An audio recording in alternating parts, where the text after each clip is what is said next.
आज मु छतु भजा करी। छतु भजार व्यवहार करने गोटे बड़ साइजर पियाज को लंबा लंबा करके काटी नहीं, सोरिष तेल नहीं, हलदी गुंड स्वाद अनुसार लुण, गोटा जीरा और सुखिला लंका नहीं।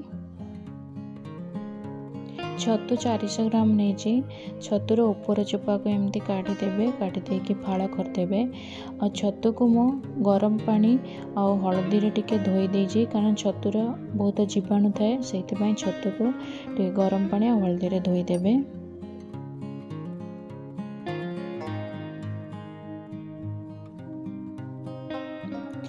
ये मु कड़ा बसई देछि छतु को भाजवाई। तेल मु 2 चम्मच दे दूची। प्रथमे छतु को भाजी नेबी। एबे छतु को पकई देबी।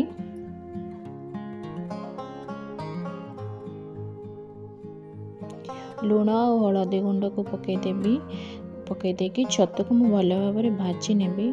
छतुर पानी बाहर तो पानी सुखिला पर्यंत भल भाव छतु को भाजी नबा।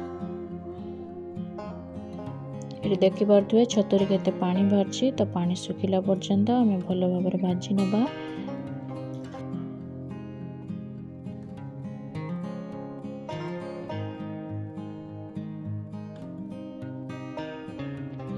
पानी देखुवे छतुर सुखी गलानी।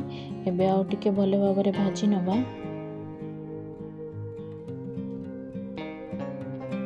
छतु भजा हो गलानी। एबे आम को काढ़ी दबा। कड़ाई की सफा करके आउे मु तेल 5 चम्मच देदेली। तेल गरम हो गलानी। एबे मु जो गोटा लंका रखी छिड़े पकईदेवी।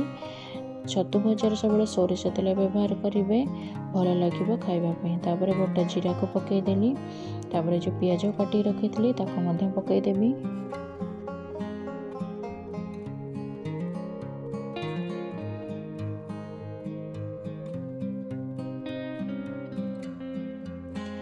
आउ टिके लुण पकईदेवी। छतुरे लुण पकईले, एबे अल्प टिके लुण पकईदेवी। तापर छतु को पकईदेवी। पियाज और छतु को एका संगे भाजी नबा। छतु को हम प्रथम भल भाव भाजी देथिले। एबे मात्र 5 ରୁ 7 मिनट भाजी नबा। एबे छतु भाजिला बेले गैस को लो मीडियम फ्लेम रे रखिकी भाजिबे।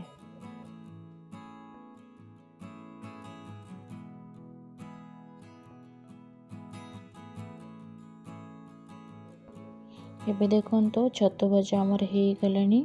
एबे गैस को ऑफ करके गोटे प्लेट को काढ़ी नेबी। छतु भजा आमर प्रस्तुत हो जाइए। एमती थे छतु भजा करके निश्चय खाइबे। आ केमती लगिला कमेंट लिखिकी जनइबे। ए छतु भजाटी आपण रुटी, पिठा, भात सहित खाईपारे। जदि आज भिडियोटी आपण मानक भल लगी भिडियोटी को लाइक निश्चय करदे। फ्रेंड्स और रिलेटिव्स मान सहित शेयर करेंगे। आम चैनल को सब्सक्राइब करदे। पाखरे थे बेल आइकन प्रेस करदे, जहाँफल मो भिडियो को नोटिफिकेशन आपण मैंने पाइपर। पुणी देखा नेक्स्ट भिडियो। रही नमस्कार।